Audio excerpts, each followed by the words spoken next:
5 अगस्त 2019 ये एक वो तारीख है जो खासकर जम्मू कश्मीर के लोगों के दिमाग में हमेशा बसी रहेगी, क्योंकि 5 अगस्त 2019 को जम्मू कश्मीर का स्पेशल स्टेटस यानी कि आर्टिकल 370 एब्रोगेट कर दिया गया था।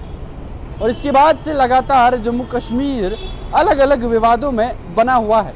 कुछ लोग इसकी हिमायत करते हैं तो कुछ लोग इसकी खिलाफ वर्जी करते हैं। कुछ लोग कहते हैं 370 हटने से जम्मू कश्मीर में अब अमन व शांति और तरक्की आ रही है, लेकिन वही साथ साथ कुछ लोग ये कहते हैं कि जम्मू कश्मीर से जब से 370 हटा दिया गया है तब से जम्मू कश्मीर में परेशानियों का सबब और बढ़ता जा रहा है। लेकिन क्या होगा जब आपको पता चलता है कि कश्मीर से ताल्लुक़ रखने वाले एक प्रोफेसर ने भी अपनी राय अपने व्हाट्सएप स्टेटस के ज़रिए रखी थी। उसके बाद उसके खिलाफ FIR लॉन्च हो गई। दरअसल उसने किया क्या था, उस प्रोफेसर ने अपने व्हाट्सएप पे एक स्टेटस लगाया था और स्टेटस पे लिखा था abrogation of article 370 is a black day for Jammu and Kashmir. यानी कि 5 अगस्त 2019 को 5 अगस्त को उन्होंने जम्मू कश्मीर के लिए एक ब्लैक डे बता दिया था और ये लगाया था उन्होंने अपने व्हाट्सएप स्टेटस पे, जो आए रोज़ आम हर दिन आप लोग भी लगाते होंगे, क्योंकि डिजिटल ज़माना है। आप लोग अच्छे से वाकिफ़ होंगे कि व्हाट्सएप स्टेटस होता क्या है।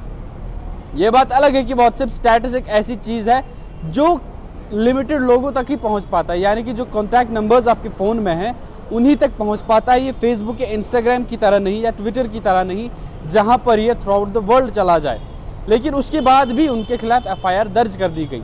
हाईकोर्ट का कहना है, पुलिस का कहना है कि जो ये 370 हमारे लिए काला दिन वाला स्टेटस इस प्रोफेसर ने लगाया है, इससे नफरत फैलाने का काम किया जा रहा है।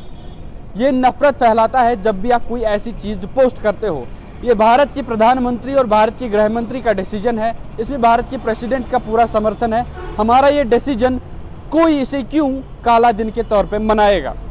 हम तो इसे तरक्की की तरफ का एक डिसीजन कहते हैं, तो लोग इसको काला दिन कैसे कह सकते हैं। लेकिन उस शख्स ने जब अपने व्यूज़ अपने व्हाट्सएप स्टेटस के थ्रू भेज दिए तो उसके खिलाफ FIR लॉन्च हो गई।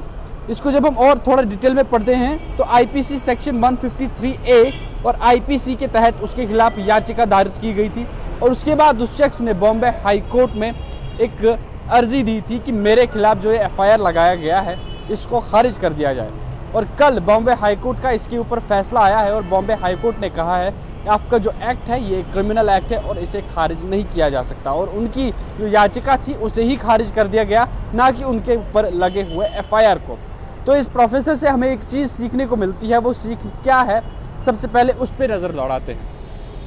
ये हमारा देश एक डेमोक्रेटिक कंट्री है, सबसे तो हम सब अच्छे से वाकिफ़ हैं, लेकिन फिर भी हमारे देश में काफ़ी ज़्यादा ऐसी डेमोक्रेटिक एक्टिविटीज़ हैं जो हम अच्छे से खुल के नहीं कर पाते।